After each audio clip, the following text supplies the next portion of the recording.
The fifth and final complainant against former fashion mogul Peter Nygard is now testifying at his trial in Toronto. Nygard has pleaded not guilty to 5 charges of sexual assault and 1 charge of forcible confinement. He's accused of using his power and status in the fashion industry to lure and abuse women. The CBC's Megan Fitzpatrick joins me now live from the courthouse in downtown Toronto. So Megan, also for our viewers, before we get started, just a warning that they may find some of the details of the sexual assault trial disturbing. With that said, let's go ahead and bring us up to speed on what we've heard so far in court.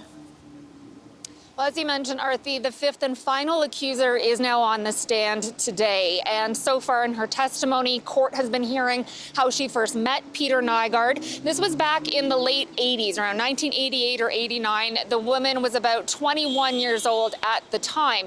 She describes meeting Nygard at a well-known restaurant in Hull, Quebec, just across the river from Ottawa, where she was living at the time. She was an aspiring fashion designer, and she says that when she met Nygard, they chatted briefly about that he said he could help her in the industry and asked for her phone number.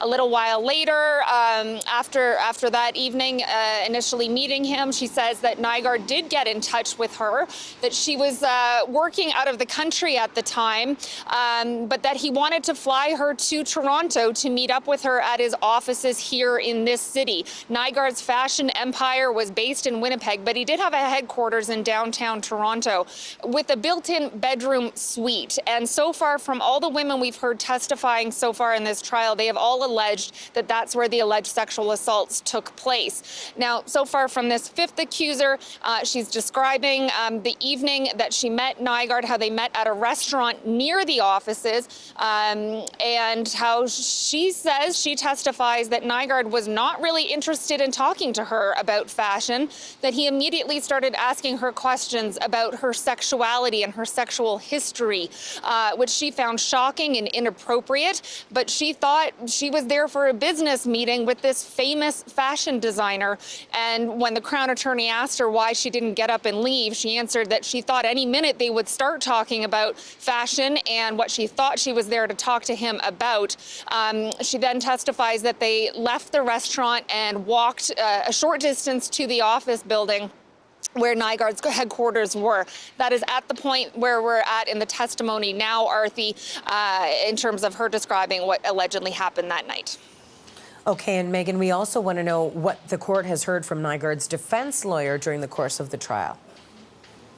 Yeah, and we will be hearing from him cross-examining this woman when the Crown is finished asking his questions. So far under cross-examination of the other 4 women, Arthi, Nygard's defense lawyer, Brian Greenspan, essentially trying to raise doubts about the timelines of their stories and some of the details of their accounts. He has also repeatedly raised the fact that some of these women are involved in a class action lawsuit. Nygard is in the courtroom, by the way. He is currently 82 years old.